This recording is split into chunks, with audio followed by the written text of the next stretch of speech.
Oui, il est très important que la Ligue soit présente, surtout pour représenter l'aïkido en général, qui manque malheureusement beaucoup de communication. Beaucoup de personnes ne savent pas ce que c'est réellement l'aïkido, ou ils ont des idées imprécises, style les pratiquants avec les jupes, les bâtons, etc. C'est toujours ce cliché qui est là. L'avantage de ce salon, c'est que ce sont des gens qui connaissent, qui ne sont pas venus pour voir spécialement des démonstrations d'arts martiaux. C'était très intéressant pour moi-même et également pour mes élèves qui ont pu faire des démonstrations de façon individuelle pour les plus gradés. Les plus jeunes sont venus également, ils étaient là pour participer à l'initiation du public. J'espère en tout cas, ça c'est notre but de notre présence. Peut-être pas un impact immédiat, c'est pour ça que je pense qu'il faut renouveler, pas uniquement sur ce salon, sur tout ce qui se rapproche de près ou de loin aux arts martiaux et à la culture japonaise. Je pense que ça peut être vraiment quelque chose de positif, avec vraiment une philosophie formidable qui est celle de la non-violence. L'aïkido, plutôt que de détruire l'adversaire, on lui fait comprendre que ses attaques sont vaines, en le déséquilibrant, le contrôlant au sol, etc.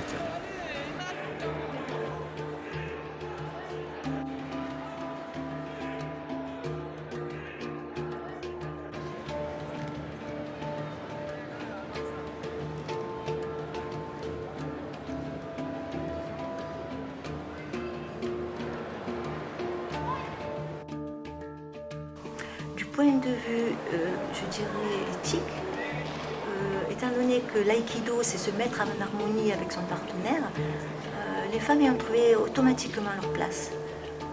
Les hommes, par leur force musculaire, ont été obligés de s'adapter justement aux femmes qui étaient moins fortes physiquement. Et les femmes ont dû aussi s'adapter parce que la force qui arrivait vers elles, comment faire pour la gérer? Au point de vue technique, le mieux pour elles, c'était de se déplacer, de se replacer, d'essayer de retourner cette force vers leur partenaire. Mon parcours en aïkido. Donc j'ai commencé l'aïkido, j'avais à peu près 28 ans. Donc je suis allée voir un cours, j'ai essayé, ça m'a beaucoup plu. L'aïkido, j'ai vu que hommes et femmes s'entraînaient ensemble, qu'il n'y avait pas de heurts entre eux. Et en même temps, c'était quand même un art martial qui était très dynamique et qui demandait beaucoup d'énergie. La Ligue de Provence FF3A est composée de 4 départements, les Bouches-du-Rhône, le Vaucluse et les Deux-Alpes. Elle a été créée en 1990 et elle est bien sûr partie intégrante de la Fédération française d'Aïkido, d'Aïkibudo et des arts martiaux associés, de F3A. Nous avons 28 clubs et environ 800 licenciés. C'est une ligue qui prospère, qui se développe. Ma présence à la Japan Expo a une raison, j'allais dire presque évidente, en ce sens que une ligue qui ne communique pas se referme sur elle-même. Donc, in fine, cette participation qui demande un investissement important en êtres humains, et c'est une participation qui montre le dynamisme, si je puis dire, de la Ligue. Ça a attiré vers nous, non pas que des initiés qui seraient venus pour un salon des arts martiaux, auquel cas le but n'aurait peut-être pas été atteint.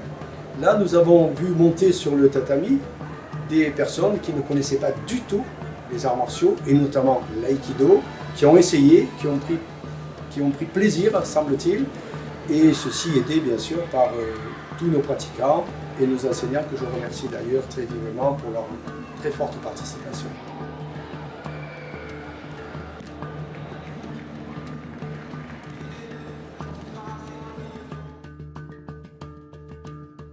Oui, ça a été un des moments très forts de ce dimanche après-midi. Lorsqu'on faisait l'initiation de découverte Aïkido, il y a eu un couple en fauteuil roulant qui ont laissé leur enfant découvrir l'Aïkido, et j'ai pris la liberté d'inviter sa maman, qui était en fauteuil roulant, et à découvrir l'Aïkido et à s'initier aux techniques de base. Et c'est avec une très grande surprise qu'elle a pu constater qu'elle pouvait pratiquer l'Aïkido en toute simplicité, en toute sécurité et en se faisant plaisir. Et effectivement, c'est vers là que notre discipline doit aller. Elle doit aussi continuer à travailler et à rencontrer le public en ligne. On a une discipline très riche, c'est un budo, c'est une discipline du bien-être. ouvert à tout le monde, voilà, que ce soit en mobilité réduite ou d'autres particularités. Nous avions très envie de participer à ce salon, c'est très important. Des dizaines de milliers de jeunes se réunissent là-bas autour de la culture japonaise. 6 arts martiaux sont invités chaque année. Il y a 2 tapis de 100 mètres carrés, un stand qui nous est proposé. Ça s'est déroulé sur 3 jours. Effectivement, il y avait plusieurs démonstrations par jour, suivies d'un cours destiné au public. Ça nous a permis justement de rencontrer ce public, d'inviter ces jeunes gens à nous rejoindre sur le tapis, à participer, à découvrir l'aïkido. Un moment de partage, d'ouverture autour de notre pratique.